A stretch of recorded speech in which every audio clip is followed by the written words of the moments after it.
Hi అండి. ఈరోజు కాజు కత్లీ ఇంట్లోనే ప్రిపేర్ చేద్దాము. కాజు కత్లీ చేయడం అయితే చాలా సింపుల్. కాజు షుగర్ ఉంటే సరిపోతుంది, ఈజీగా ఇంట్లోనే ప్రిపేర్ చేసేసుకోవచ్చు. ముందు అయితే ఈ స్వీట్ చేయడానికి కాజు ఒక బౌల్ తీసుకోవాలి. తర్వాత గ్యాస్ పైన ఇక్కడ కడాయి తీసుకొని మనం తీసుకున్న కాజులను ఒక 2-3 మినిట్స్ షాలో ఫ్రై చేద్దాము.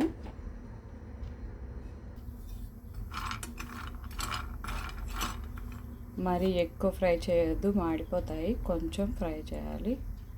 చూడండి, ఇలా కొంచెం ఫ్రై అయితే సరిపోతుంది. ఇప్పుడైతే గ్యాస్ ఆఫ్ చేద్దాము. వీటిని అయితే వేరొక గిన్నెలోకి తీసుకుందాము, తొందరగా చల్లారిపోతాయి. కాజు పూర్తిగా చల్లారిపోయింది. ఇప్పుడు వీటిని మిక్సీ జార్లోకి తీసుకొని మెత్తని పౌడర్ లాగా చేసుకోవాలి.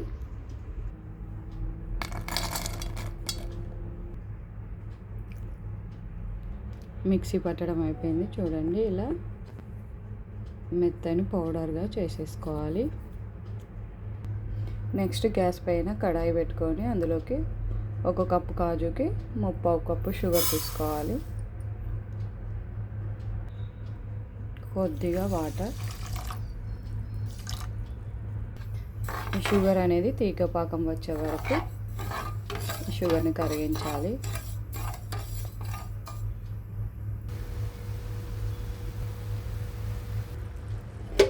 ఈ షుగర్ సిరప్లోకి కొద్దిగా నెయ్యి, కొద్దిగా ఇలాచీ పౌడర్ వేసుకొని ఒకసారి కలుపుకోవాలి.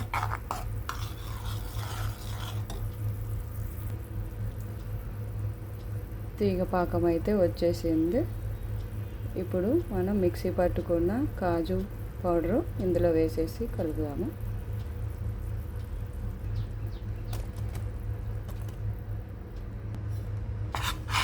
తర్వాత ఈ కాజు పౌడర్ని షుగర్ సిరప్లో బాగా కలుపుకోవాలి.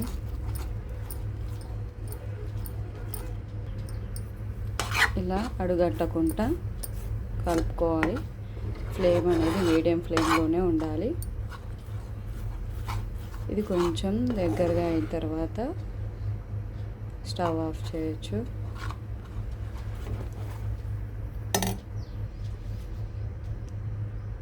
కాజు కత్లీ అయితే ఉడికిపోయింది. ఇప్పుడైతే గ్యాస్ ఆఫ్ చేద్దాము. ఒక 10 నిమిషాలు పక్కన పెట్టామంటే చల్లారుతుంది. చూడండి, పూర్తిగా చల్లారిపోయింది. ఇప్పుడు దీన్ని అయితే వేరొక గిన్నెలోకి తీసుకుందాము. ఇలా అంతా ఒక ప్లేట్లోకి తీసుకున్న తర్వాత చేతులతో ప్రెస్ చేసి మెత్తగా ముద్దలాగా చేసుకోవాలి. ఇలా ఒక మెత్తని ముద్దలా అయిన తర్వాత ఇలా ఒక ప్లేట్ పైన పెట్టుకొని మన చపాతీ కోలతో మరీ పలచగా కాకుండా మరీ మందంగా కాకుండా వీడియోలో చూపించిన విధంగా ప్రెస్ చేయాలి. ఇలా అంతా స్ప్రెడ్ చేసిన తర్వాత దీన్ని డైమండ్ షేప్లోకి కట్ చేసుకోవాలి. కట్ చేసిన తర్వాత ఇలా ఒక్కొక్కటిగా తీసేయడమే.